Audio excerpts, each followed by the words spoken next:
10,000 fearless on the move. Let's go.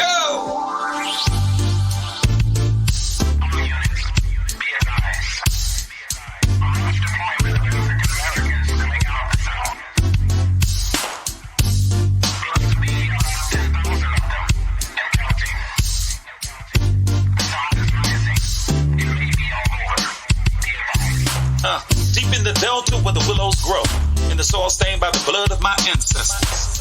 Punch bowl voices call out to my soul for justice. The wicked will reap what they've sown. Spirit of Aziz is back on the rise. Soldiers in the delta kept it alive. Time to stand up, take our place in the sun. Understand the time and what must be done. 10,000 fearless on the move. 10K fearless. Mississippi.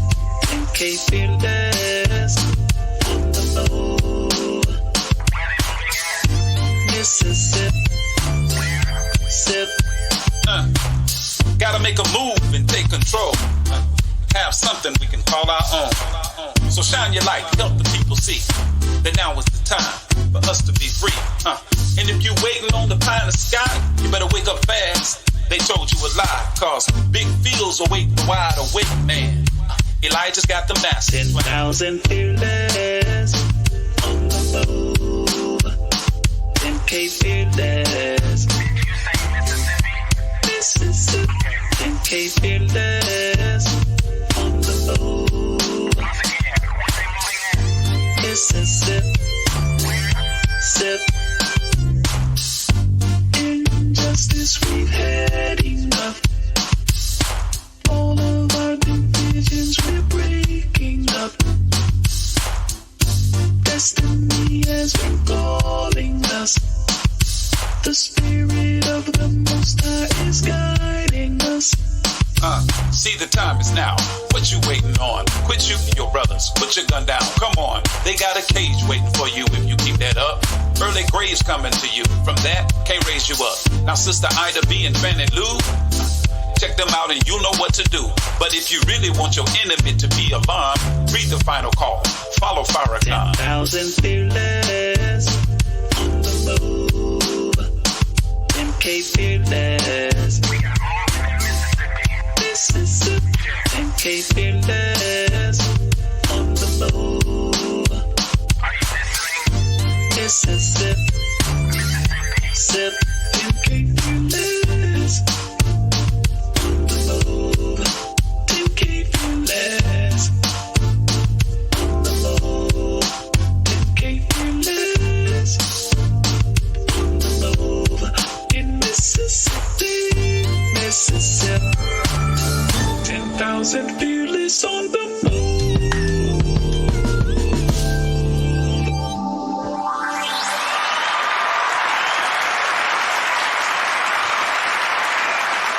Assalamu alaikum, peace be unto you, and welcome to another edition of the 10K Fearless Tri-State Podcast. I am your brother and friend and host, Brother Abdul Shaheed Muhammad. It is certainly a pleasure to be back at the microphone once again. Last week, had a very, very good program for you. You should go back and take a listen to it, and the previous ones that precede that. Please allow me to begin in the name of Allah, the Beneficent, the Merciful. We bear witness to the oneness of God, the oneness of his prophets, and the oneness of the scriptures that were revealed through them to the whole of humanity. We thank Almighty God for all of the prophets and the scriptures that they revealed. We thank him for Moses and the Torah, or the Old Testament. We thank him for Jesus and the gospel, and we certainly thank him for Muhammad and the Holy Quran. As a student of the Honorable Minister Louis Farrakhan, allow me to greet you with the greeting words of peace, of Assalamu alaikum. Those words simply mean, may peace be unto you. Got a great program lined up, of an important one, another important one now, talking about a subject that many may not find interesting, but that's not by mistake, because in history we find our fathers who were tenant farmers on farms in America were treated in such a way that it put in us a disdain for farming and cultivation. But that is changing, slowly but surely changing, as the need to grow our own food is presenting itself to us today. Today we have For our subject, farming, or for our program, Farming, the Engine of Our National Life, we'll be having conversation with real live farmers coming out of the Delta. We're going to have our brother Musa Muhammad coming out of Louisville, Mississippi, has a farm down there in Ackerman. Talking to our brother Gerald Muhammad from Vicksburg, Mississippi. Brother Shawn Muhammad, also from Louisville, Mississippi, I think with his father, Musa Muhammad, and our brother who gives the farm report every broadcast all the way down in Louisville, Mississippi as well, Brother William Muhammad. He is our student minister of agriculture for the Holly Springs, Mississippi Study Group. Those brothers are making good and big things happen. And I like how Brother Gerald says, look, we might grow broke, but we sure as hell ain't going hungry. So I'm looking forward to the conversation with the brothers. And as you hear, I got a little music playing in the background just to lighten things up a little bit, because sometimes these subjects can get very, very serious, brothers and sisters, as they really, really are. They are very serious conversations, make no mistake about it, and it's information that in truth we really, really need to pay attention to. But before we get into that, of course, as always, I want to give us our axioms or our principles that guide our conversation.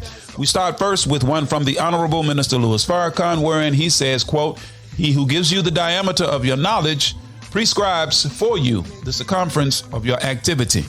We've been made to believe that growing food and going to the earth is not necessarily a good thing, or it's something that's for people who are beneath or less than. The farmer is not looked upon as an important component in nation building or the sustaining of a nation or a community or a people.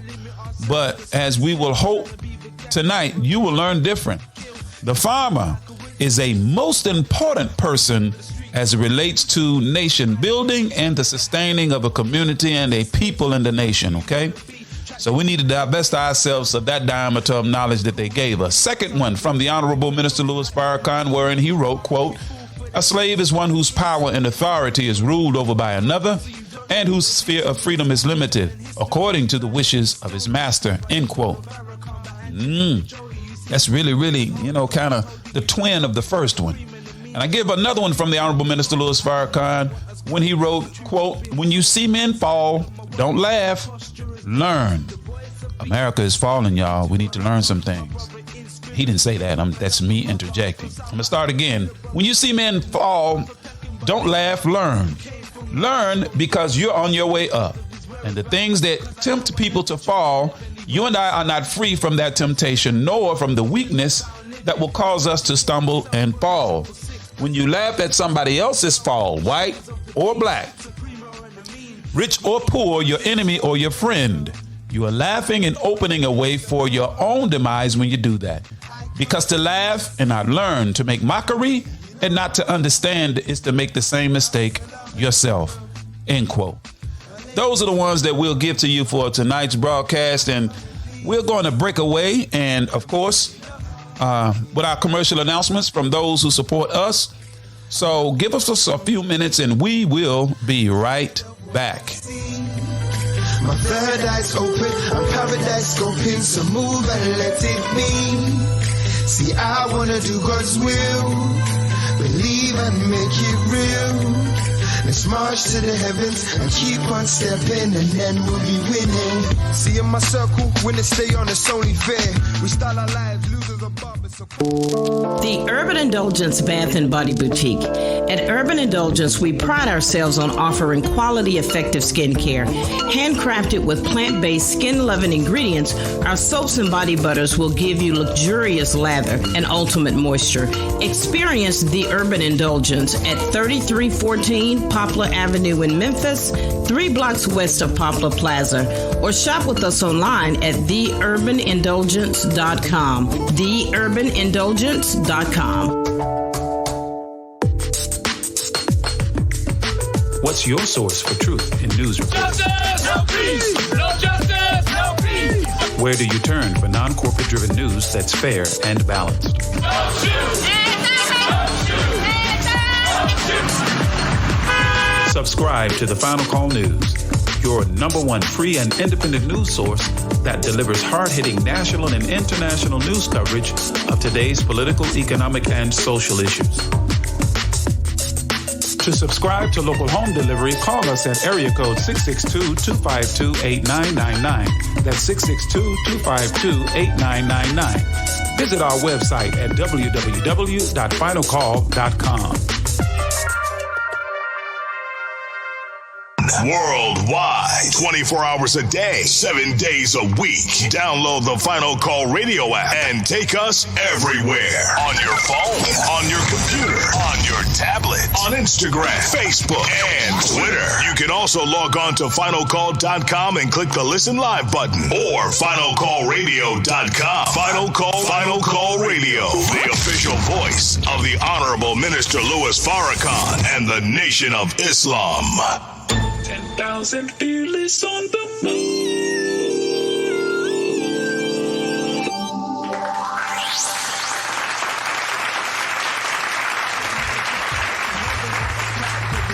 And we are back live. I am your brother and friend and host, Brother Abdul Shaheed Muhammad, and we are at another edition of the 10K Fearless Tri-State Podcast.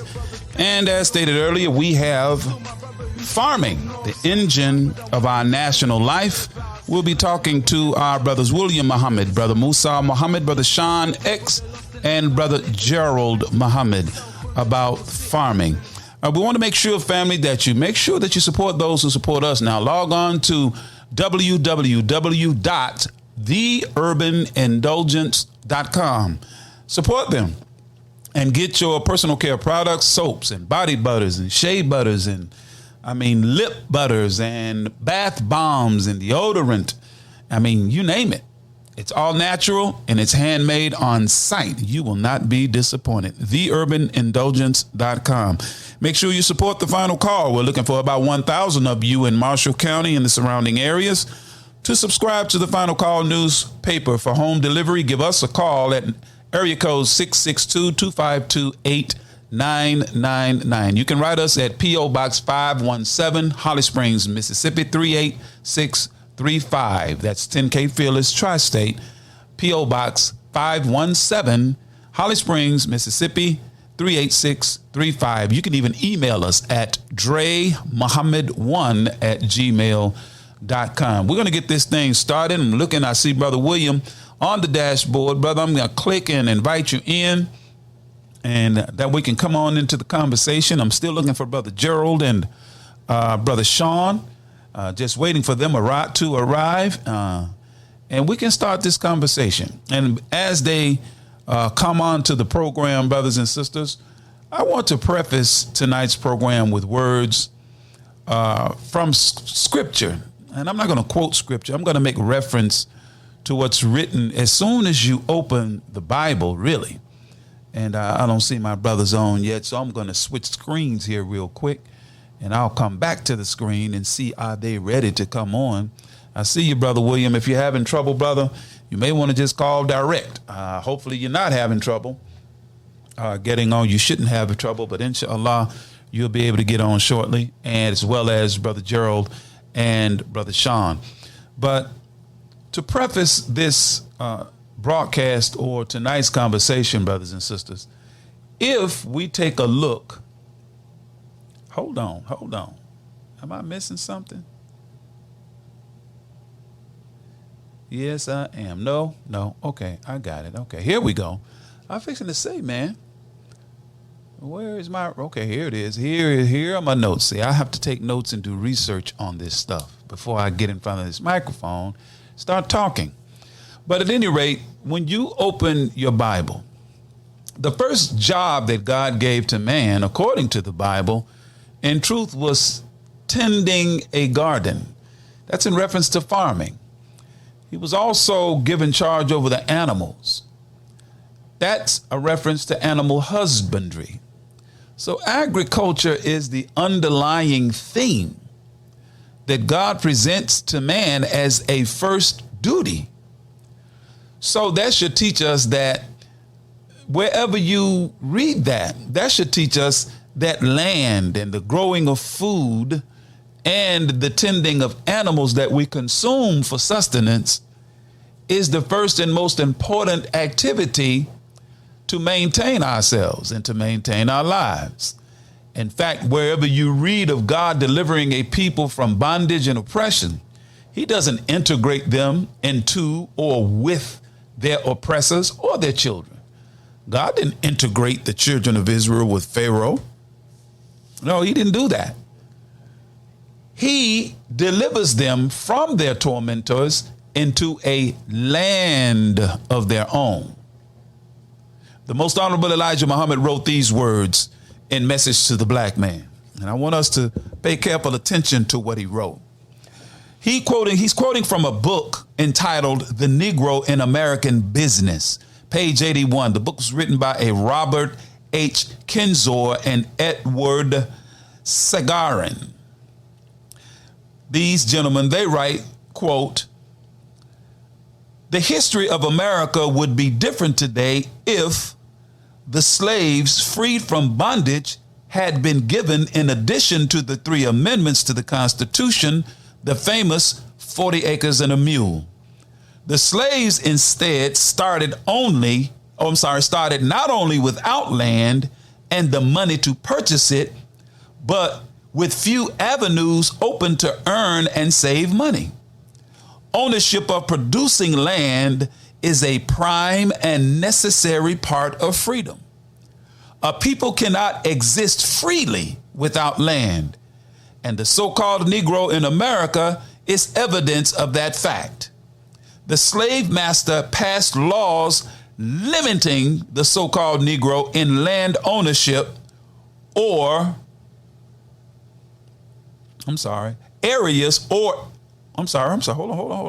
limiting the areas in which such purchases or even rentals could be made. And I'm going to read that part again. The so-called Negro in America is evidence of that fact, he says. He said the slave master passed laws limiting the so-called Negro in land ownership or limiting the areas in which such purchases or even rentals could be made. Are you not left restricted to the poorer sections of the slave master in abandoning throughout America, or is abandoning? Let me read that again. I don't know what's wrong with my reading tonight. Y'all bear with you, brother. He asks a question. He says, are you not left restricted to the poorer sections of the slave master, or poorer sections the slave master is abandoning throughout America? That's a fact. Where he abandons and we come in, the property value goes down the tube. The Honorable Elijah Muhammad continues. He says, again, Mr. Kinzor and Mr. Saragan gave a hint in their book of the great psychological strategy of the slave master on his slave. That is the origin or the original brainwash. On page 84, the authors state that the land sold to ex-slaves was of poor quality and in an inferior location. They state the so-called Negro faced pressure against him becoming a farm owner and pressure from the white community that he remain a tenant. A tenant farmer is what he's saying. We encountered credit difficulties, hardships of repayment of loans, and hardship with white executives from whom the loans must be asked. All of this is part of the clever plan to discourage my people from wanting to own producing land for themselves and to cause a great dislike within them for having anything to do with tilling, cultivating, extracting, and producing for themselves as other free and independent people. It's a shame, or it is a shame, he says. He continues, this shows you and I what white America is to us and just why we have not been able to do anything worthwhile for self. They want us to be helpless so they can mistreat us as always. We must come together and unite. It's time. Further down in the writing, he says, the economical way to use the money you save is first to buy farmland and produce your own food. You can raise enough cattle, sheep, cows, and chickens by the thousands if you try following our program. There are millions of your dollars lying in the white man's banks doing nothing for anyone. Put these millions of dollars to work buying farmland, since this is the basis of independence. Raise cotton, corn, wheat, rye, rice, chicken, cattle, and sheep. The sheep would clothe us with its wool and feed us with its flesh. The cow would also serve as food for us, as well as his hide being used in making shoes, belts, jackets, coats, and hats. The cotton could be woven into cloth. Remember how America once had to spin its yarn to make clothes by a spinning wheel. Today, if you have the money, you can buy machines which will weave and print thousands of yards of cotton goods per day. Do you say that you cannot do it? The white man is not preventing you from doing these things. End quote. The Honorable Minister Louis Farrakhan said from our study guides, and I'm still laying the base for this. The Honorable Minister Louis Farrakhan said, quote, "It is not enough that we grow horizontally through the acquisition of farms, factories, banks, industry, trade, commerce, money, and good homes." Why? Because horizontal growth alone is death. All dead things are on a horizontal level. Therefore, we must grow vertically, grow in uprightness, or we will be overcome by our horizontal growth. He says, or he mentions the adhan that you hear the muezzin when he calls the faithful to prayer, when he says, Hayya alal falah, or come to success, which signified the achievement of complete development. The Honorable Minister Louis Farrakhan said the word felahin, which means farmer or one who cultivates, signifies the divine method of achieving success. We must cultivate our own souls as the farmer cultivates land, end quote. Thought I'd use that as the basis for our conversation tonight. And let me return back to the switchboard. I see my brother William is on. Brother William, assalamu alaikum, sir. Uh-oh, can't hear him. Hold on. Are you there, Brother William?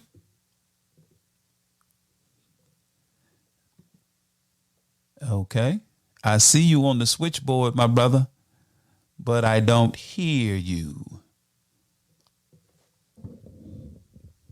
Unmute yourself, Brother William. There's something on your dashboard in your vehicle that you might need to unmute, my brother, because I certainly see you on the switchboard, and we're going to be patient to allow our brothers to get it together. And I see you all. Let's see, let me make sure I got all of my levels are up. Yes, they are all up. Let me see.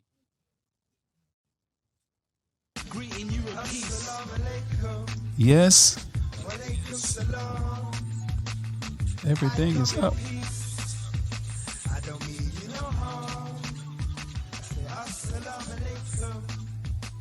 Okay.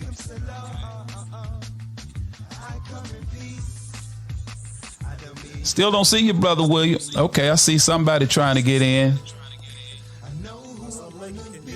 Okay, there you are. Let me stop the music here. I hear an echo, my brother. Are you in your vehicle? Can you still hear me? Yes, I can hear you, Brother William. You're very, very low. And you have an echo because you're not using earbuds.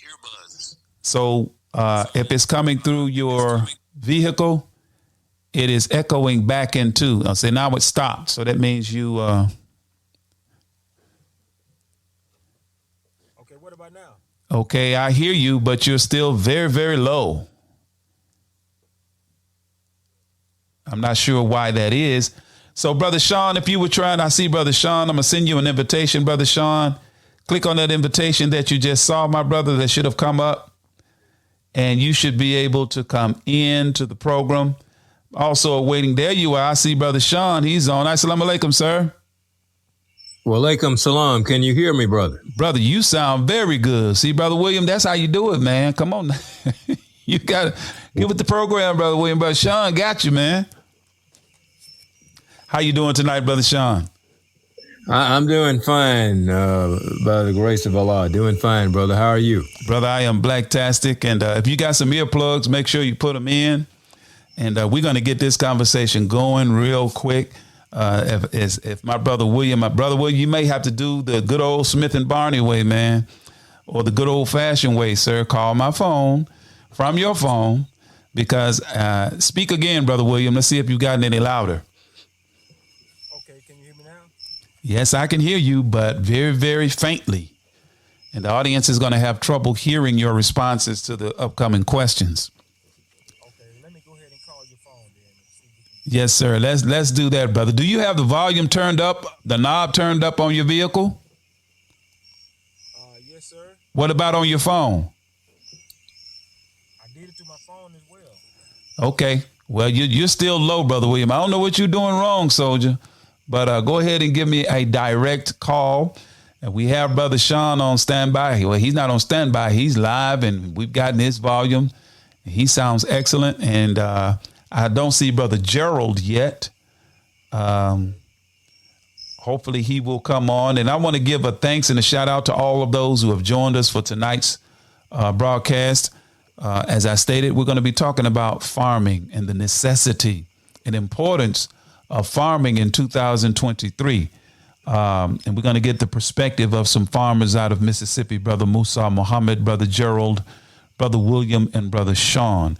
And I don't think black folks give due estimation to the necessity of farming in this hour because it's been so convenient for us to just go right around the block or hop in our car, drive a couple of miles and go to a grocery store and see the shelves lined with plenty of food.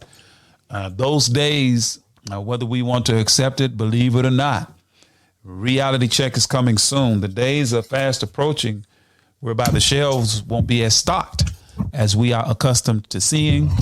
So it would behoove us, particularly brothers and sisters that have access to land, to begin to farm. So, Brother Shawn, I'm going to go ahead and get it started, my brother. I've stalled long enough. So I'm going to start with the first question. And the brothers that are listening, Brother William, as you come in, as you give me a call on my main line, you and Brother Musa, you can respond to these questions as well. Brother Gerald, man, how you doing? First of all, introduce yourself to the audience, brother. Not Brother Gerald, but Brother Shawn. Go ahead and introduce yourself to the audience, brother. Yes, sir. Assalamu alaikum. I'm my brother Shawn X. I'm the son of the farmer brother Musa X. I live here in Ackerman, Mississippi. We have a farm here in Ackerman. And, I'm just learning later in life just to value the importance of farming. And and I wish I would have learned more about it when I was younger, but I'm seeing now just the value and the necessity of it. Yes, sir. But I'm going to be brief. That's just a brief introduction. I just talk about we just want to let our people know just how it's urgent in this hour that we grow our own food.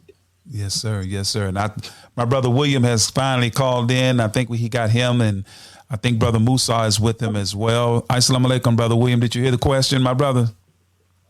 Walaikum salam. No, I didn't hear the question, but could you repeat it? Certainly. The question I asked, first thing, I wanted you to introduce yourself. It wasn't a question. I apologize, brother. I asked yes, sir. First, introduce yourselves to the audience, you and Brother Musa. Yes, sir. Of course, I'm William Muhammad. I'm the student representative of the Ministry of Agriculture for Holly Springs, Mississippi. And I've been in Holly Springs for a little over 10 years now. And I've been in that position of the student minister of agriculture less than a year.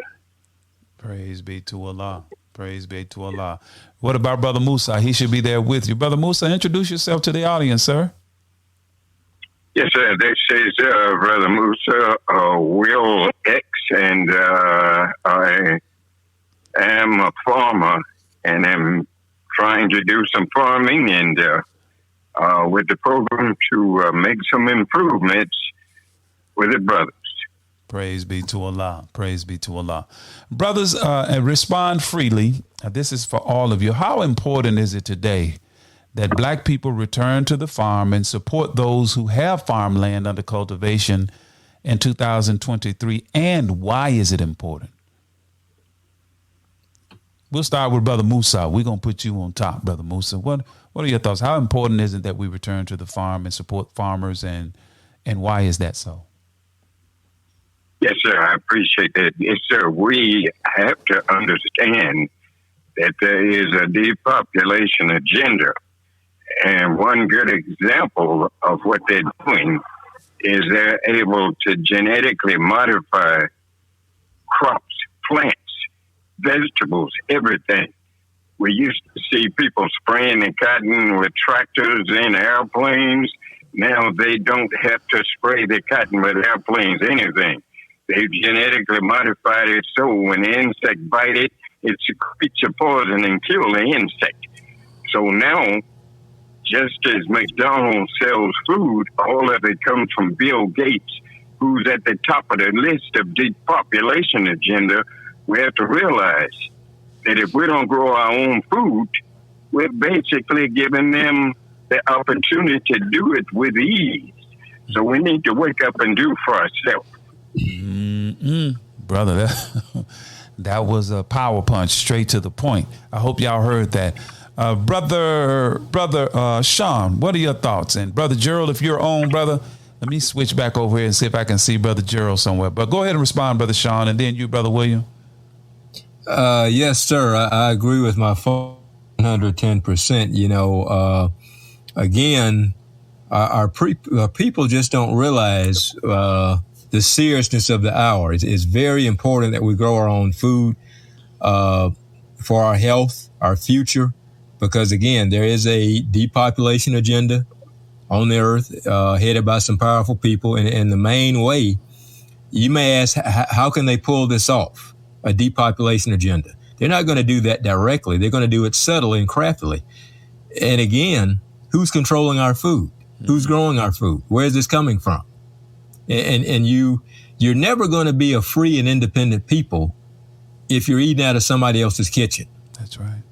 Yes, sir. And you have to also understand not only that, but if I can control your food supply, I control you. So again, you know, it's, you know, being brief and to the point, this is a serious hour. You know, we have to also look at the health problems we have. Yes, sir. All that's tied back to food. Who's producing our food? Where are we getting our food from? Yes. So we got to think about all these things and just consider. And again, we'll never be a free and independent people if we're having to depend on somebody else to grow and produce our food. Yes, sir. So this is critical. Praise be to Allah. Thank you, dear brother. Brother William, if you would share your thoughts on this with that question on yes, this, sir. Please. Yes, sir. They covered most of the points, but I just wanted to say that the Honorable Minister Farrakhan instructed us to get our mouths out of our enemy's kitchen. And for the same reason that those brothers have just stated, they're poisoning us with the food. The food doesn't have the nutritional value because it's genetically modified. So most of the nutrients have been scientifically removed from the food. And also we must look at it that, you know, we have to have land to grow our own food. At one time, the black farmer was the largest owner of producing land in America. I think now less than 1%, well, I know less than 10% of the farmland is owned by black farmers. And Bill Gates is the number one private farmland owner in the country. So he's well aware of what we're trying to do. I think that's why him and others like him are buying up all the farmland. They're genetically modifying the seeds. They're trying to make us dependent on them because we have what's called the terminator seeds, which are seeds that don't produce. Yes, sir. So even if you get fruits and vegetables that have seeds in them, if you try to plant them, they won't do any good if they're the terminator seeds. So that keeps someone who is actually trying to grow food, if they're not aware of what seeds to get, they'll be dependent on buying seeds from our open enemy. Wow. Yes, sir. Yes, sir. And that is some very important information for those of us that we're too hip now. We're too modern, and I ain't got time to be down there with all them bugs and frogs and crickets and all that mud and dirt. Yeah, okay. We didn't got beside. I'm going to invest in me some coveralls and some mud boots, brother. So inshallah, in the coming days, I will come down there and put my elbows and knees on the ground and get involved in that process. Now, next question, brothers. How is weather affecting the ability of U.S. farmers with large farms to produce crops and food? I mean, we see the weather patterns. We see, the hurricanes, the biblical weather of biblical proportions. How is it affecting the large farmer? Brother Musa, start with you. Yes, sir. Thank you. Yes, sir. One of the issues that we had last year, for the first time, for some reason, the moisture was being driven down, sucked down from the surface of the soil, deep into the soil. And it's doing the same thing this year. So we're having a lot of rain, but that rain quickly sinks down deep for some reason. Nobody seems to understand why. And it's a problem with drought. And we got some irrigation equipment to handle these problems. We have just gotten old and can't do like we used to. All praises due to Allah. Yes, sir, brother. You made me think of a passage in the Holy Quran. Now, I'm going to find it, but and quote it. But Brother Shawn, do you see the same thing? Do you see the same thing from big farmers as a result of weather? My father enlightens me a lot about this, but I see all because I look at the news and things, and I see the trends, and it is an effect. And the thing about it, whenever you see farming affect, et cetera, because we're getting our produce and food from the grocery stores, you're not going to see the negative effects right away. Mm-hmm. So you may not see the full effects of these things until months down the road. Right. But it's as that a famine would come in the land. So, we're seeing some of these things play out as a fulfillment of prophecy.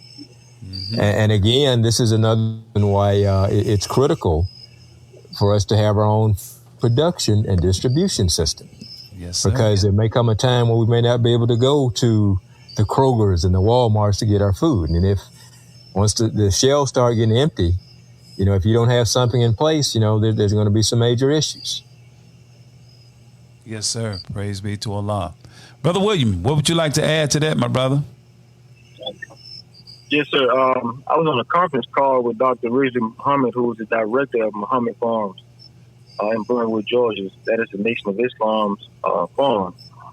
And he told us, this was a couple of weeks back, he said that when they planted the fall crops, the heat destroyed 50% of the fall crops that they had planted. And that they had already, and they had already replanted. And I think some of the same thing happened with your farm, right, Brother Musa? Yes, sir. Yes, sir. The sun, the heat was overbearing on some of the produce that was planted. So, the same thing has to be done with that also. So that's one of the reasons why it's very important for us as individuals and collectively to try to start growing our own food, so that in the event that we know it's going to happen, we know it's coming. Not only did the messenger, Most Honorable Elijah Muhammad, talk about this decades ago, Minister Farrakhan talked about this years ago, but now, you can go to the news and they're telling you that a famine is coming. Drought is coming. So whatever food that we can grow, we know how to can. It would be good to can foods as well. Outside of the staple goods, canning food is also important because you can store canned food for up to 2 years from what I've been taught. Yes, sir. Yes, sir, brother. I was thinking of, as you all were speaking, brother, Allah says in the Holy Quran in Surah 18, and he's talking to the wicked, And it's very interesting, as Brother Musa said, the rain comes, but it, as you said, it sinks down into the ground. Am I right, Brother Musa? Isn't that what you said? Yes. Yes, sir. Now listen at what the Holy Quran says in chapter 18 at verse, let's start at verse 39. It says, and why did you not say, when you entered your garden, it is as Allah has pleased. There is no power except Allah. If you consider me as less than you in wealth and children, then maybe my Lord will give me better than your garden and will send on yours a reckoning from heaven so that it is dust without plant, or its water will sink down into the ground so that you are unable to find it. Good God Almighty. That's in the Holy Quran. Wow. And when you said that, brother, that I remember reading a passage about the water sinking into the earth, where those who were not thankful, and give, praise and thanks to the God who gave them the earth, he said maybe he'll make it dust or sink the water into the earth where they can't find it. Ain't that something? Wow. Wow. Yes, sir. It's right in the holy book, brother. The time that we are living in is right there in the book. Now, if y'all mentioned some terms, GMO foods and Terminator seeds, and the opposite of that is the heirloom seeds. Please explain to the audience what are GMO foods and GMO, what it means. I don't want to assume that everybody know what that is. And what is the difference between a Terminator seed and an heirloom seed? Anybody can respond, and in any order. Well, first, well, go ahead, brother. Oh, go ahead, Brother Shawn. You was already starting to answer. Well, yes, sir. I'm going to just explain about the genetically modified, the GMO seed. Yes, sir. Basically, GMO stands for genetically modified organism. And basically, when you have a genetically modified seed, scientists, biochemists, botanists, they have created a seed. They have genetically altered the seed from the natural state in which Allah created it. So when you plant these seeds, you're really getting something that really is not natural. And when you consume the fruit of the seeds or the vegetables from these seeds, which is the same thing, your body is digesting something not natural from the earth. So it eventually throws a negative chain reaction in your body. And then there are so many different things that are genetically modified now. Most of the produce that we get out of the grocery stores is genetically modified. It's from genetically modified seeds. Of one example, tomatoes. If you get a tomato out of the store, you drop that ripe tomato, it won't burst. A real tomato that's ripe, you drop it on the ground, it's going to burst. Yeah. So that's just a brief example of what a GMO seed is and what a GMO organism is. And I'll just let some of the other brothers answer some of the other questions. Yes, sir. Yes, sir. The Terminator seed and the heirloom seed. Brother William, you the one mentioned that Terminator seed. You mentioned that term, so I'm going to throw that one in your basket, brother. Share with us what's the difference between the Terminator and the heirloom. Yes, sir. According to the Oxford Dictionary, Terminator seed, a genetically engineered seed that produces a plant whose own seeds are sterile. And as I mentioned before, that they may have the seeds, but the seeds will not produce. And one example of that, the black farmers in Memphis, some years ago, there was an annual 67th annual Mid-South Farming and Gin Show in Memphis. And the black farmers were there, and they said that they had spent from $90,000 to over $100,000 to buy seeds from a certain company. The seeds were supposed to be certified. And when they planted, they found that they only yielded about 10 to 15%. These were soybeans in this particular case. But they only got a 10 to 15% yield. But they saying the white farmers who had bought seeds from the same company, I think the parent company may be Monsanto that they were mentioned, but there's the Delta and Land Pine Company of Scott, Mississippi, who received the patent for genetically engineered terminator seeds. And even though they bought the seeds from the same company that the white farmers did, they only got a 10 to 15% yield, and the white farmers got a 75 to 80% yield. Wow. And so what they did was, the farmers, they sent the seeds to Mississippi State University. And the science department, biology department of that college said that those seeds were fake. Good God. And the farmers have filed a lawsuit, and they have been given the green light to proceed with the lawsuit against that company. And they're saying that that company sold them those seeds so that they wouldn't be able to produce, that will cause them to lose their land. So, man, they're practicing racism on levels that we are not even giving attention to, and in areas that we're not paying. So we're busy, getting caught with the no shade on our sister, but I mean, we're so busy and engrossed feeding from the slop trough of social degeneracy and foolishness and TikTok and Facebook scrolling that we're not paying it. Not that there's anything wrong with that. I mean, if that's what you do, that's what you do. But we can't take our eye off of these kinds of facts. That's a hell of a thing, man, if I may say so myself. You mean tell me they sold these farmers fake seeds?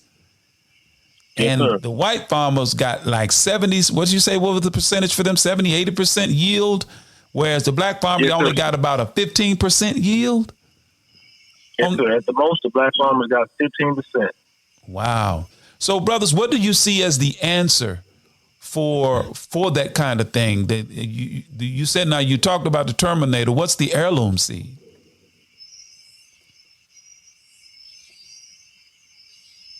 Did I lose you? They say, Brother Musa, the heirloom seed is seeds that are from original plants that had been on the earth for many years. One good example is a few of our seeds we've been saving for 40 years. And when we plant them, they come right up and produce like they always did. When we buy seeds out of the co-op, some of them won't come up. And when they do come up, they may produce 10% of what the normal seeds will produce.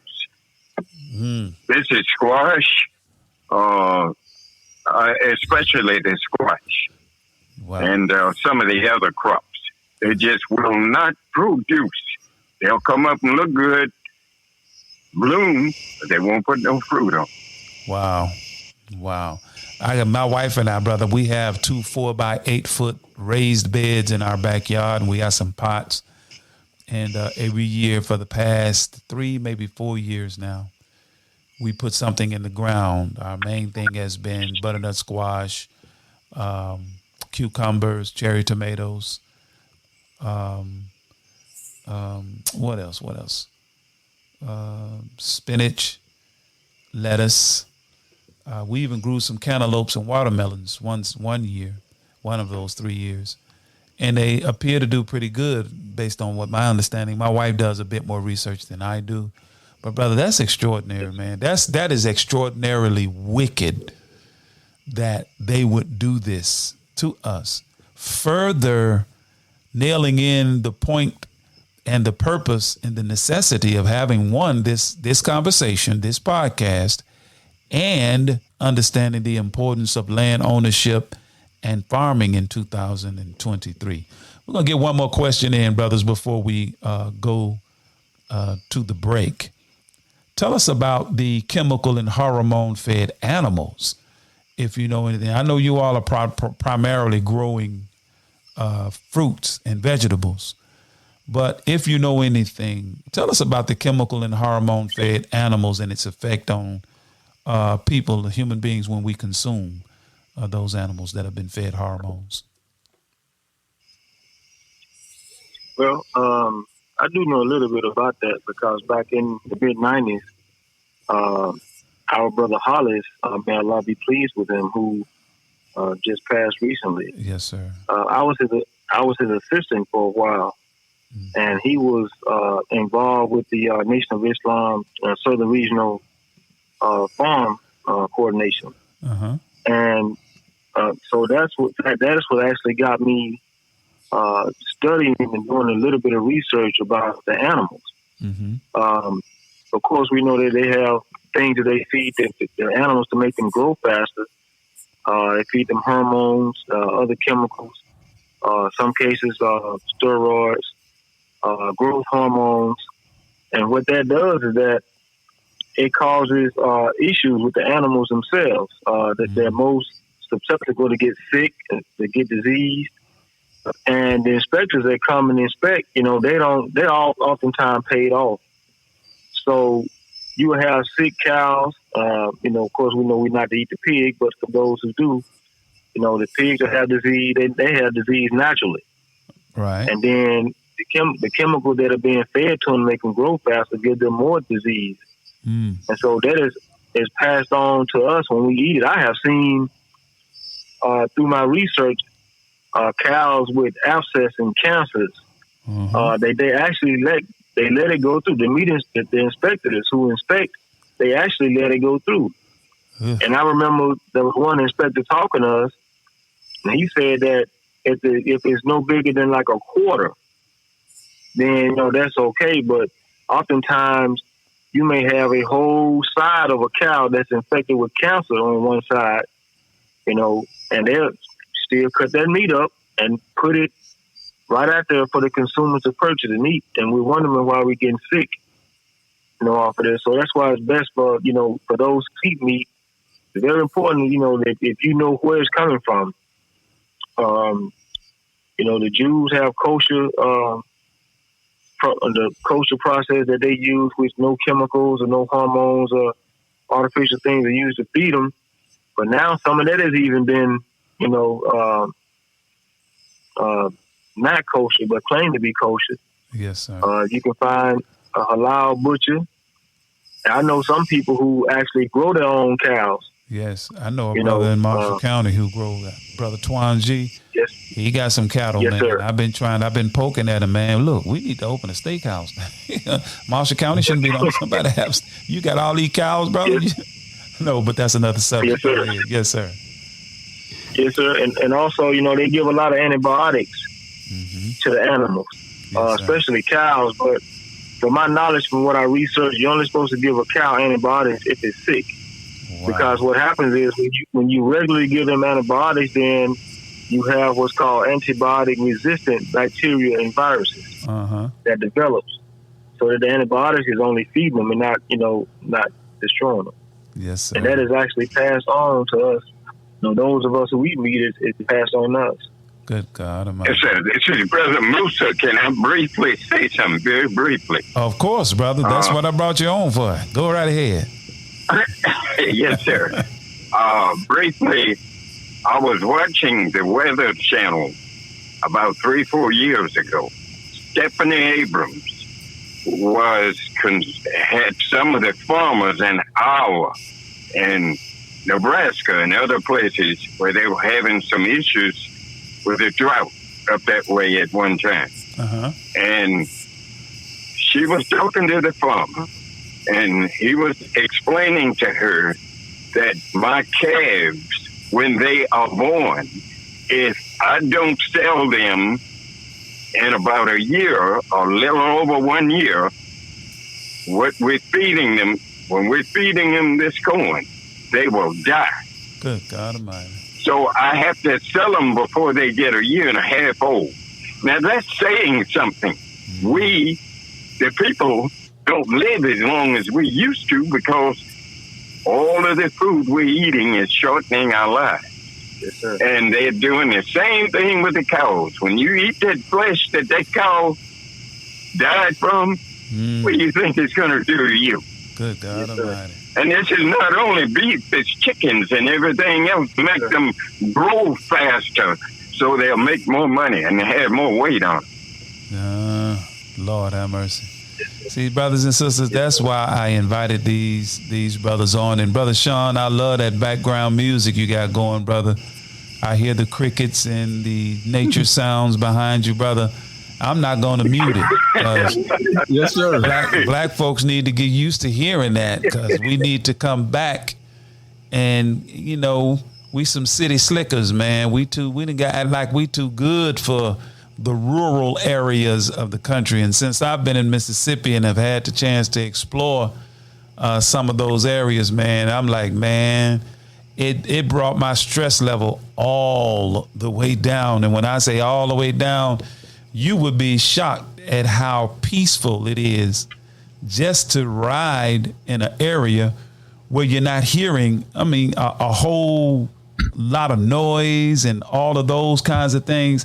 It would you would just be shocked. So, yes, sir. But brothers and sisters, we're going to take a quick break, and we're going to get our commercial announcements in once again, and give us a few minutes, and we'll be right back after these commercial messages.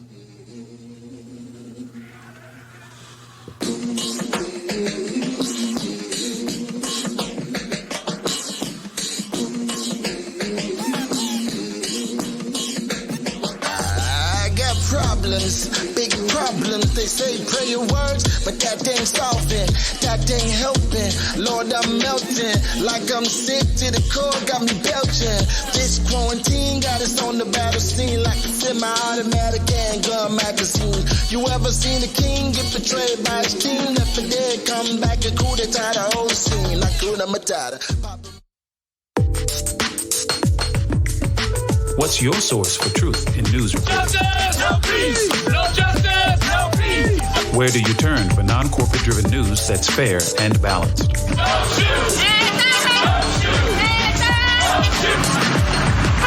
Subscribe to the Final Call News, your #1 free and independent news source that delivers hard-hitting national and international news coverage of today's political, economic, and social issues. To subscribe to local home delivery, call us at area code 662-252-8999. That's 662-252-8999. Visit our website at www.finalcall.com. The Urban Indulgence Bath and Body Boutique. At Urban Indulgence, we pride ourselves on offering quality, effective skincare. Handcrafted with plant-based, skin-loving ingredients, our soaps and body butters will give you luxurious lather and ultimate moisture. Experience the Urban Indulgence at 3314 Poplar Avenue in Memphis, 3 blocks west of Poplar Plaza, or shop with us online at theurbanindulgence.com. theurbanindulgence.com. Worldwide, 24 hours a day, 7 days a week. Download the Final Call radio app and take us everywhere. On your phone, on your computer, on your tablet, on Instagram, Facebook, and Twitter. You can also log on to finalcall.com and click the Listen Live button, or finalcallradio.com. Final Call Radio, the official voice of the Honorable Minister Louis Farrakhan and the Nation of Islam. 10,000 fearless on the move.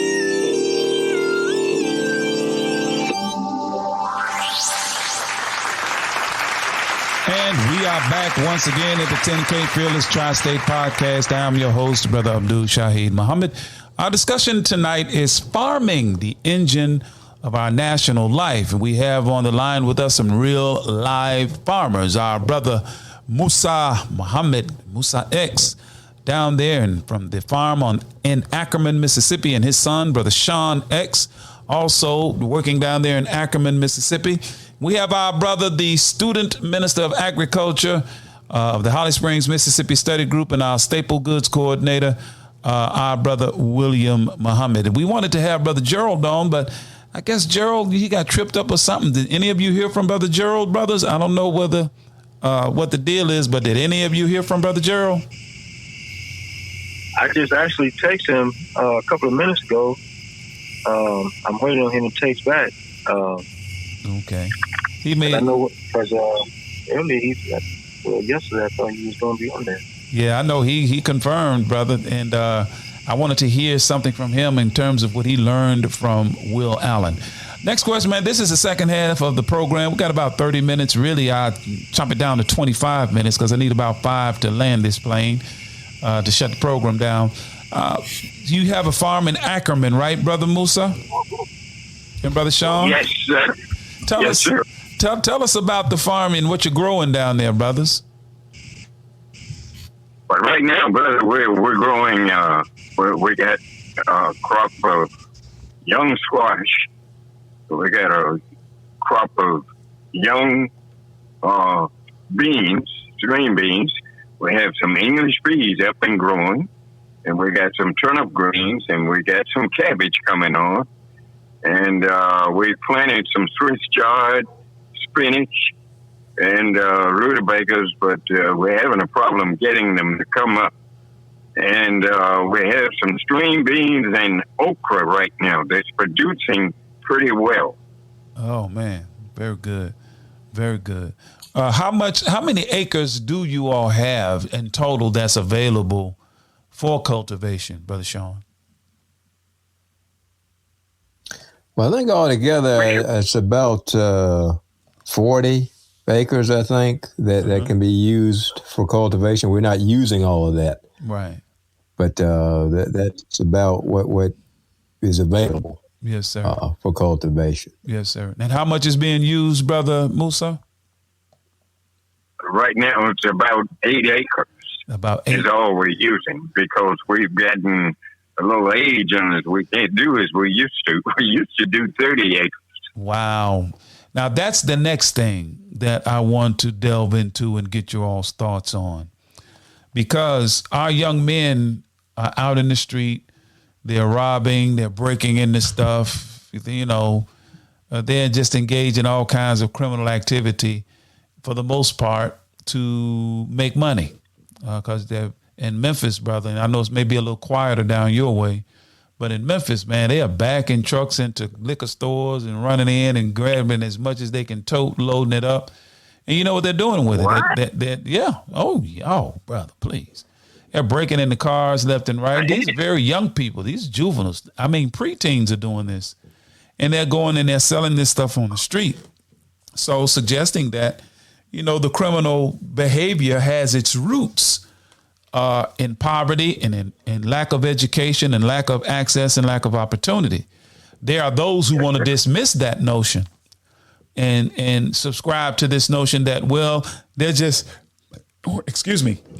bad people. They're just bad children. They just want to be criminals. They just, savages, and not consider what is the social climate, what is the historical things they've been exposed to that has been contributors to the behavior that we see. So one of the things that I wanted to deal with, brothers, and hopefully you all can respond, how can we leverage the availability of land and the ability to grow food into agribusiness, whereby it is developed into a means whereby our young men can make money? Because I know out on that farm, boy, 8 acres that's a pretty big space. And I know you need some help out there, brother. How can we make that translate into opportunity for young people? Yes, sir. This is Brother Musa. We come together and sit down and have some meetings and talk about how we can get this done, because a lot of us think it's easy.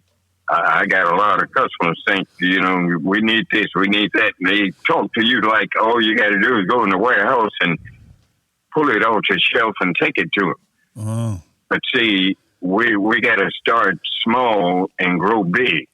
Mm-hmm. See, when a plant comes up, it's small. It don't produce first, and it'll have to grow. Mm-hmm. And this is what we're going to have to do.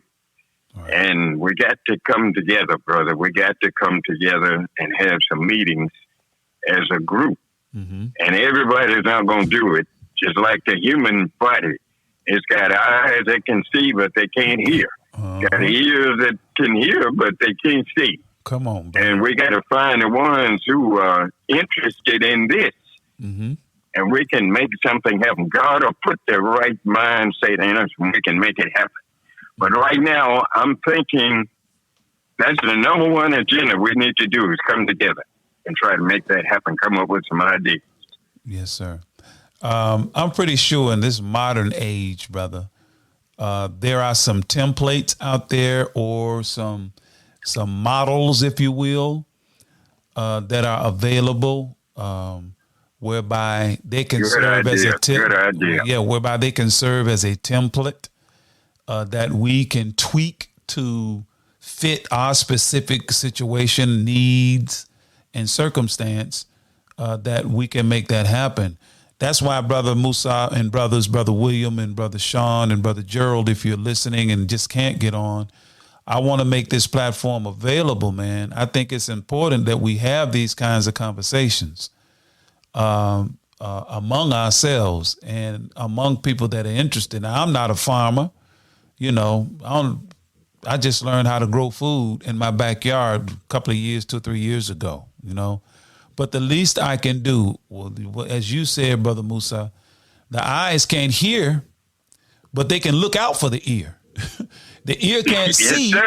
The ear can't see, but it can listen for the eye. You know what I'm saying? In other words, that's right. I'm in the ministry. The least I can do is do something to help facilitate the way for this to happen. And I think one of the ways of doing this is first getting you brothers kind of like out of the shadows, so to speak, and put this conversation out front so the discussion can be had. Because there may be many people out there that have this thought, but because we haven't had the opportunity to sit and talk about it or put it out in the public on a platform where people can hear the conversation going on, they don't think anybody else is doing anything. So everybody's in this little compartmentalized state where nobody know what anybody else is doing. You know, it's like the dry bones who are cut off from their part. So hopefully this conversation is the beginning of tearing down the walls or bringing us out of the box, so to speak, so we can have the conversation, brother. How hard is it to acquire machinery nowadays? That's my next question. How difficult and expensive it is to acquire machinery to mechanize the farming process? Because 8 acres, brothers, that's a pretty big space. You know, you can feed, I would venture to say, probably several counties. Am I right? Yes, sir. With that amount? Yes, sir. How difficult and expensive is it to get machinery to mechanize your process? Since Joe Biden got in, the expenses are probably 3 to 4 times higher than it used to be. And that is why Brother James in Starfield is willing to help us. And we're going to have to work together. Like you were saying, the eyes can't do everything. The ears can help. The nose can help. You got one body, all of them working together. We can work together and make it happen, brother. We're going to have to learn how to come together. Yes. And we got a lot of equipment right now. Oh, great. But we need to do some repair work on some of it. But it is very expensive to purchase it now. Okay. Now I'm thinking farm raiser for the farm in Ackerman and use this platform and ask people to make donations to aid and assist. And in exchange for their donations, brother, hopefully we can give them something out of the ground and sell, a good portion of it. Because, I mean, it's easy to say we can't, but like the Honorable Elijah Muhammad said, do you say you can't do it? He asked the question. As I read what the Honorable Elijah Muhammad wrote in Message to the Black Man, some of his excerpts, as it relates to farming and the absolute necessity of land ownership as a basis for freedom. So it's you say it's 3 times more expensive since Biden has been in office. So prior to his administration, it was not as expensive as what you're saying. Yes, sir. That's correct. Wow. I wonder why that is. See, we all ran up into behind Mr. Biden and didn't consider, you know, in the grander scheme of things, how he was going to affect our ability as a people to do something as simple as eat. You know what I'm saying? This conversation, man, is sending all kinds of thoughts through my head in terms of what really needs to be done. Now, I don't have Brother Gerald on. We got about a good 15 minutes left. And I wanted to ask Brother Gerald about what he'd learned from Brother Will Allen as he kind of like revolutionized a few things as it relates to growing food, vertical farming, and all of this kind of stuff that he's come up with. Any of you familiar with that? I know you all have been with Brother Gerald, and I've watched a couple of his YouTube videos and presentations on what he's done. Can any of you speak to that? No, sir, Brother Musa. I've talked with him quite a bit. I've never heard him mention anything about that, but I'm glad you said that, because we're going to pull him aside and we're going to get him to educate us on this. Yes, sir. I'm sorry, Brother Gerald. Go ahead, brother. Yes, sir. This is Brother Shawn X.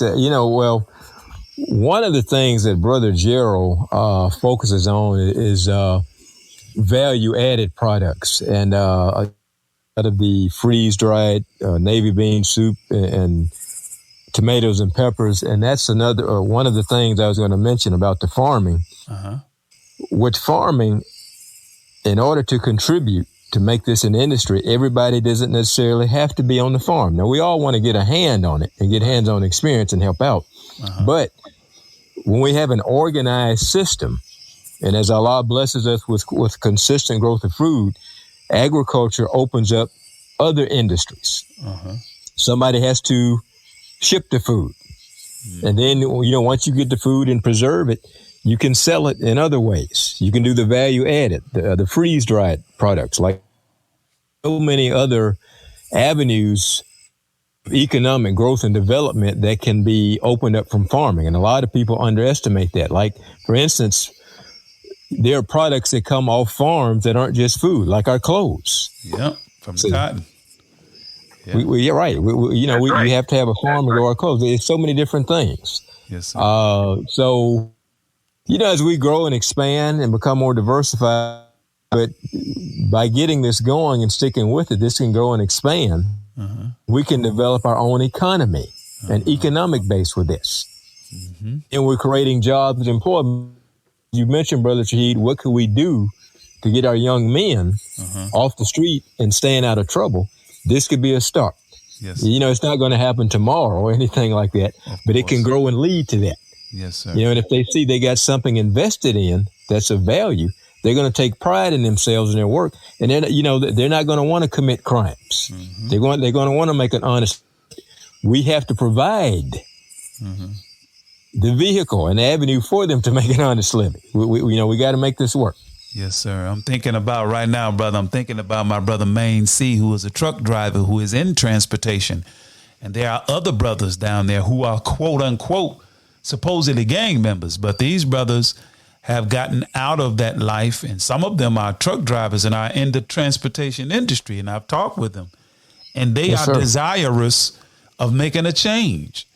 And one of the things that I am striving to do, brother, with this podcast is connect the dots, as my big brother, student minister Gerald Muhammad in Houston, Texas would say. He had a radio program entitled Connect the Dots.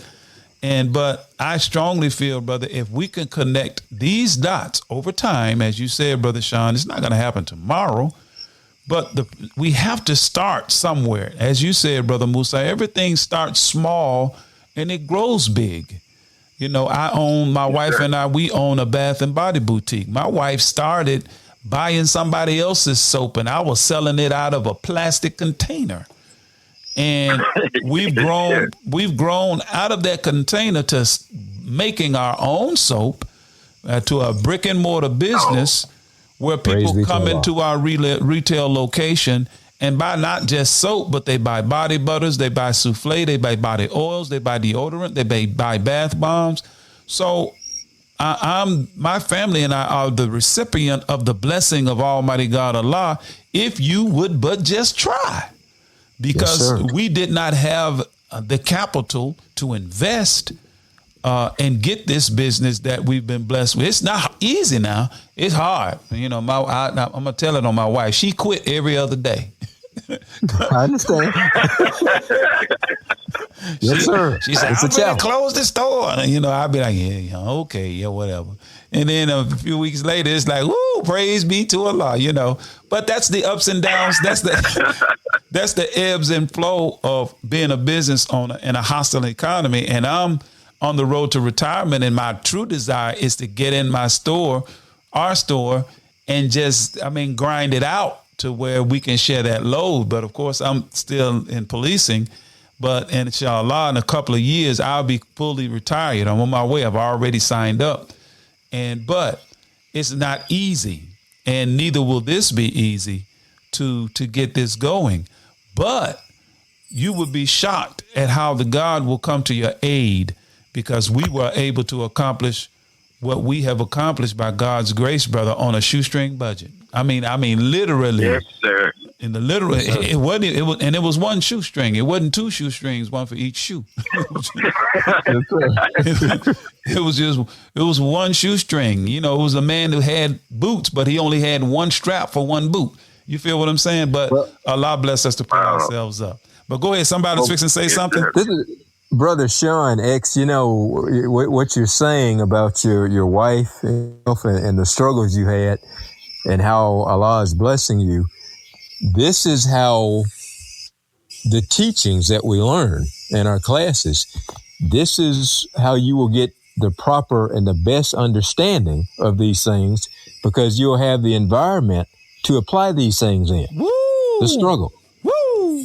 See, this can bless us on so many different levels, not just physically, but on a spiritual level. Oh, yes. You made me think, brother, when the Honorable Louis Farrakhan, in the opening letter to self-improvement, he says it is the practice that will refine the theory. So, yes, sir. Wow. That we've been doing a lot of teaching, which is great. It's beautiful. We got some of the best teachers of Islam on the planet, bar none, hands down. But it is up to us, you know, and then they're outfitted for that. That's their role. It's kind of like the brain. They're kind of maybe the eyes. Well, the eyes don't grow the food. The hands do that work. But the eyes guide the eyes guide the hand. So now the hand has to do what the eyes are seeing and what the brain is commanding. You feel what I'm saying, brothers? Wow. As you were saying, that's some teaching there, brother. Well, brother, I ain't teaching nothing. I'm just bearing witness to what we've been taught by the Honorable Minister Louis Farrakhan. But we have to begin to make this word flesh. And if we start practicing it on a farm, then our understanding of what we've been taught will be refined, because we will see the reality of what's being taught in the food as it grows. Because I'll tell you, brothers, the first time we grew some food in my backyard, I would just stand out there and look and say to myself, and excuse this vernacular, I said, damn, that's all it took. Just a little time and patience.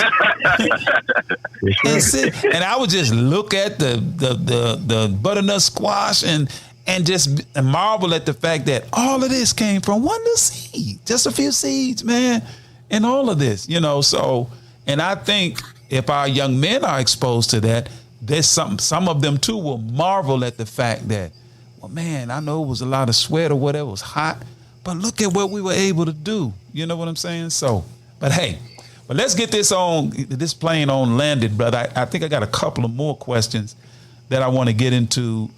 Maybe, hold on, let me get my notes. Pull your nose back up. Okay, Brother William, this one's on you, yes, brother. Sir. Brother, they've told us about the farm, how many acres and how much under cultivation, giving us a little bit about what Brother Gerald is trying to do with the Will Allen methodology of growing food and all of that. I'm going to get Brother Gerald on here and talking. This is not y'all's last time visiting, all right? So y'all going to have to come back. Yes, sir. And but Brother William, tell us about the Nation of Islam's Staple Goods program, please. Well, we know that we are taught in the Nation of Islam that, famine is coming. And we don't know exactly when, but we can see it's already started. Food is not being able to be grown as much as it once were. We go to the grocery stores, we see shelves empty at times. We don't know where the food is coming from. We don't know how it's being produced exactly. We know it's not good. But the Nation of Islam Staple Good program is the program that was set up so that not just the members of the Nation of Islam, but our people in general will have access to purchase dry goods, non-perishable goods. That's right. Like, for instance, we have the navy beans, we have the black beans, the small red beans, we have the rice. There have been some other things added, like the honey. There has been soap added, salt, terminator sugar, which is the natural sugar, and a few other things, red lentils, green lentils. There are a couple of things as well, but this would allow us to be able to purchase in bulk. And there's also we have been able to establish food co-ops in which, in a collective manner, we go in, we make we choose what we want, we make our purchases, and we have a certain time to order to begin. Then there's a deadline on the order, but the money is not required up front as we order. Then after we meet a certain weight, which is each mosque or study group is required at least 500 pounds.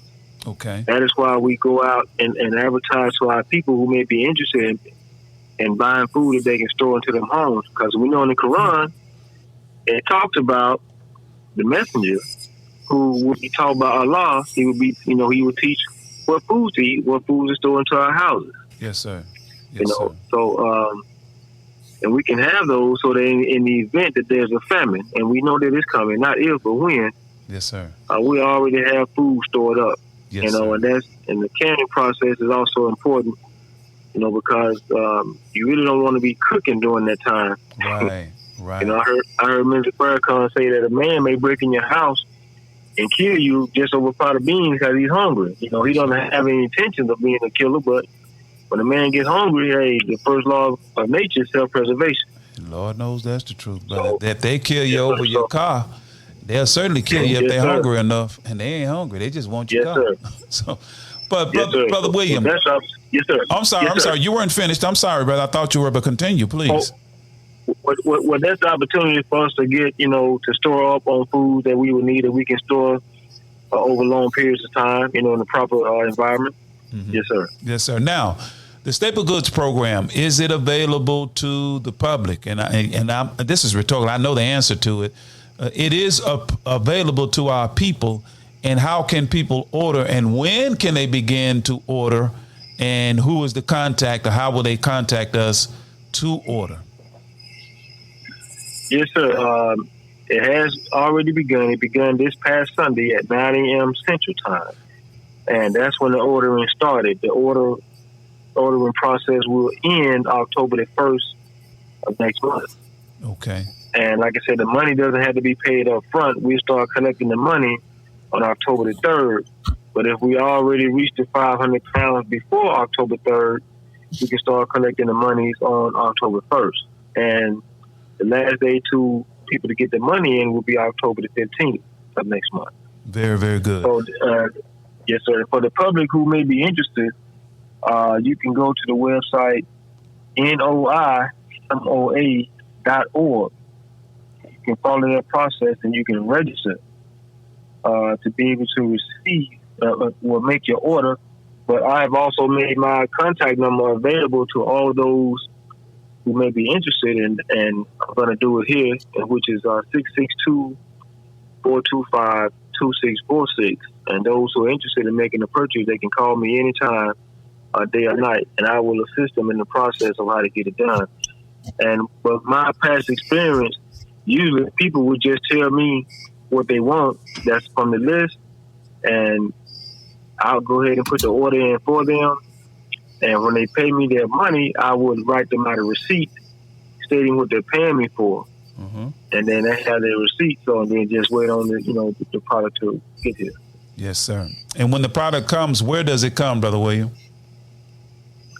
Well, Brother Gerald actually went and picked it up the last time. He picks it up. He calls me when he's on his way back, and I meet him, and then we unload whatever the people who like with the Holly Springs Study Group, whatever they order. I get those. We check off the list. Where do you unload it? Where do you unload, brother? What city? We unloaded in Columbus the last time because he had to come through Columbus going back to Jackson. Okay. So I met him in Columbus. Okay, got So yes, sir. So wherever he is, when he's coming back, he asked me to meet him. I would just meet him there. Right. The process was a little different before I got into the position. But what I do is I bring it to Holly Springs. Okay. Good. And this is not the same Gerald that's supposed to be on tonight, is it? Or is it? Yes, sir. Same yes, Brother sir. Gerald? Great. Okay. Yes, sir. Well, me and my wife, we got a house full of stuff, but I'm going to find something else I need to order. We didn't wait, brother. We got food stored and we're growing food. My wife has canned some food.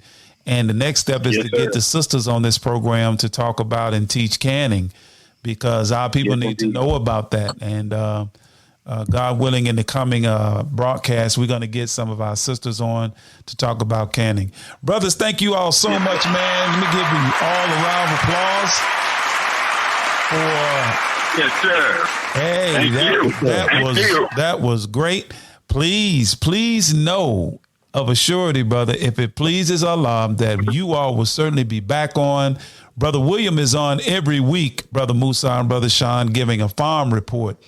And when he's not available, I may call one of you all to give a farm report just to tell us what's growing down on the farm in Ackerman. You didn't know that, Brother Musa, did you? Ackerman is talked about on this. Sir. Yes, sir. Since every podcast, we talk about what's going on down in Ackerman, because from the day I met you, Brother Musa, I've had it in my heart to make our people to know that somebody is growing food. So I'm trying to be like an eye or an ear to look out and listen out for my brother down there in Ackerman on those 8 acres, him and his son, Brother Shawn and Brother William, that are trying to do something good to grow food. And as soon as you get something available now, like you did last time, man, bring some of that food up to the mosque, brother. You ain't got to ask, just bring it up.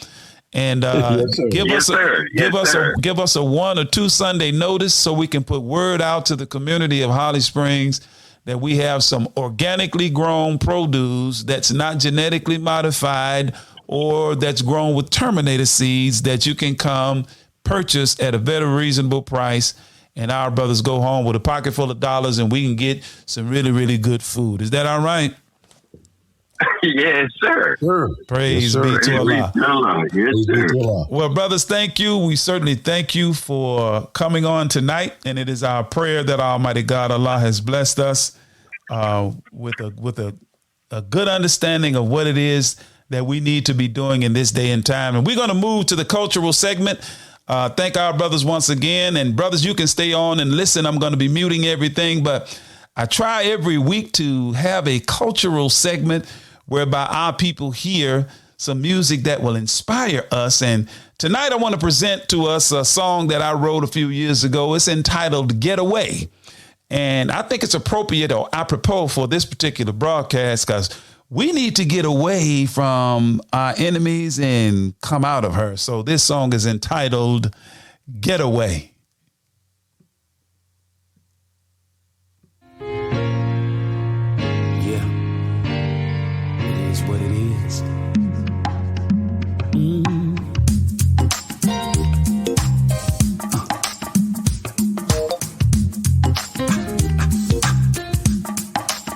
We can't get along with you, no matter what we do, no matter what we say. You hate us anyway. For 4 centuries we tried, we've even lost our lives. This you can't deny. We jumped, we sang, we danced, trying to be your friend. We went to all your schools, even played the fool. We thought everything was fine, but when our brother won your seat, you lost your mind. And it's plain to see that you still don't give a damn about me. To get away, want me to be free. Always had to get away, just won't let me It be. seems like the best thing for me to do. I gotta get away from you. To get away. We built your world for you. Yes, we did. Taught you how to cook your food. Fought on your battlefields. And you refused to hear when we made our appeals to you. Forced your religion on me. Hoped I would never see. Taught us to hate ourselves, but love you and everyone else. I gotta unify my family to cross the Red Sea. We did everything you said. We did everything you said. A few of us made it, but the masses lag behind. Hey, now we gotta have our own. I think I found the promised land, and I'm standing on it. Now that you see that we're gonna leave, you make your promises sound so sweet. And my poor sisters and my poor brothers believe. But I know you promise only to deceive. You put up a fight, but you won't last, no.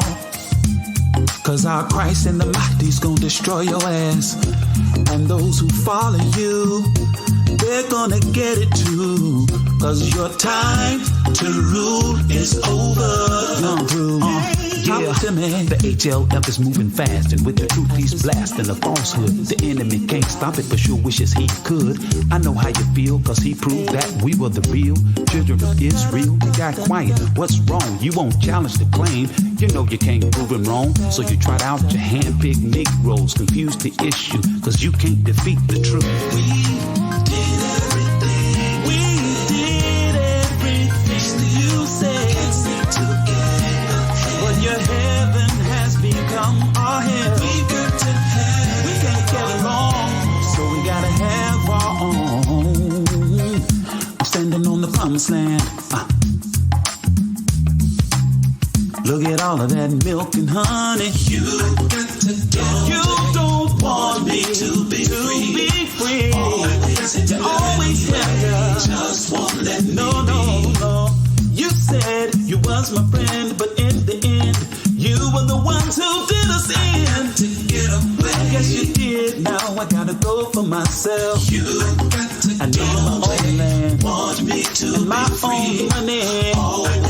God's gonna help us find a way. Let me be. Seems like the best thing for me to do is get the hell away from you. To get away. Time's now to get up and go. You got to get away. I got to get away.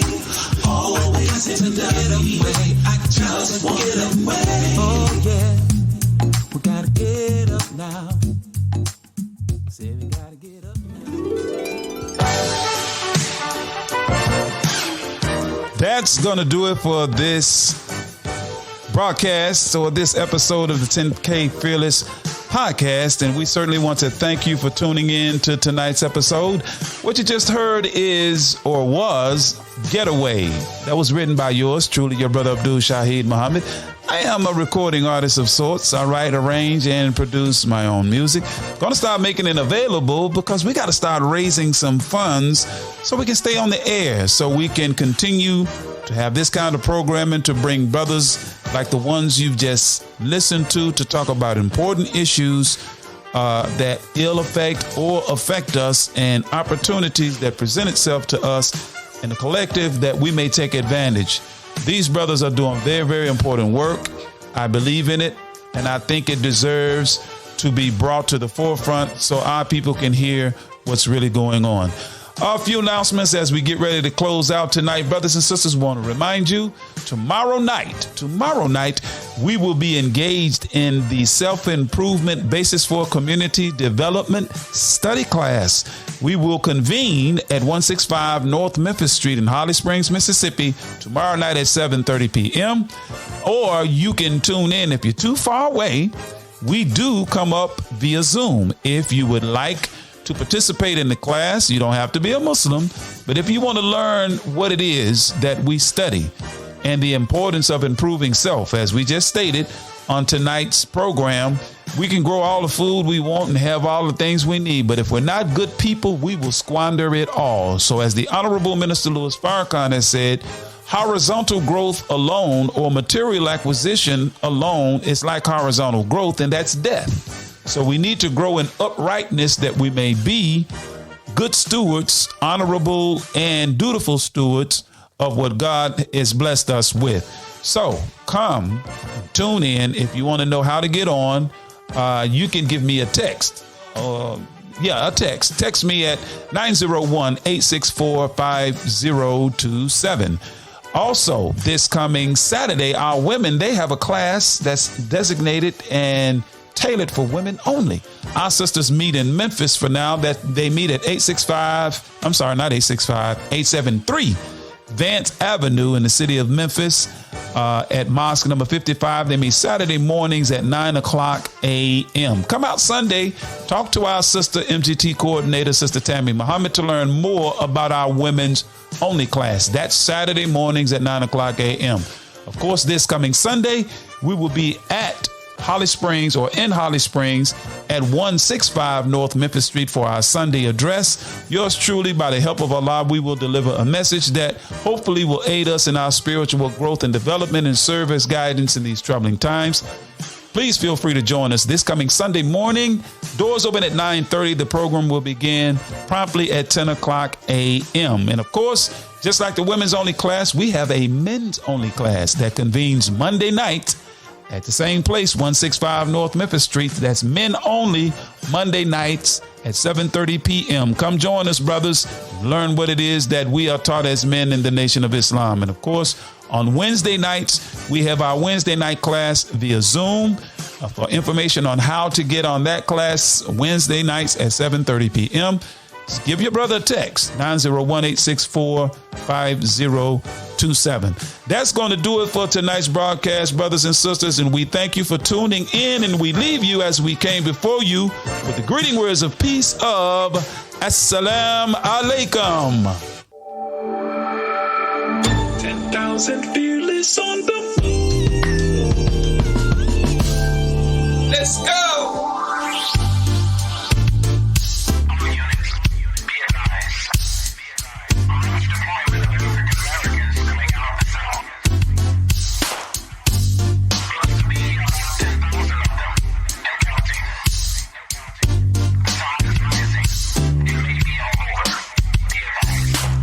Deep in the delta where the willows grow, in the soil stained by the blood of my ancestors. Punch bowl voices call out to my soul for justice. The wicked will reap what they've sown. Spirit of Aziz is back on the rise. Soldiers in the delta kept it alive. Time to stand up, take our place in the sun. Understand the time and what must be done. 10,000 fearless on the move. 10K fearless. Mississippi. 10K fearless on the move. Mississippi. Gotta make a move and take control. Have something we can call our own. So shine your light, help the people see that now is the time for us to be free. And if you waiting on the pie in the sky, you better wake up fast. They told you a lie, cause big fields await the wide awake man. Elijah's got the master. 10,000 fearless on the move. 10K fearless. Mississippi. 10K fearless on the move. Mississippi. Sip.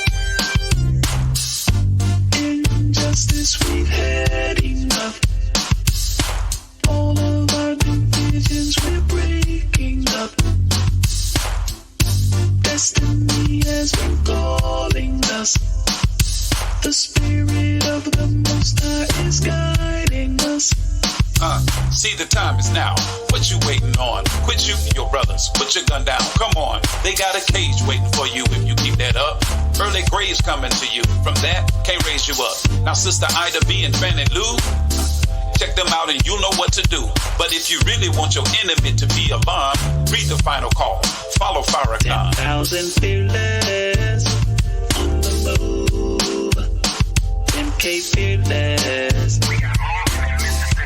Mississippi. 10K fearless on the move. Mississippi. Sip. 10K fearless on the move. 10K fearless on the move.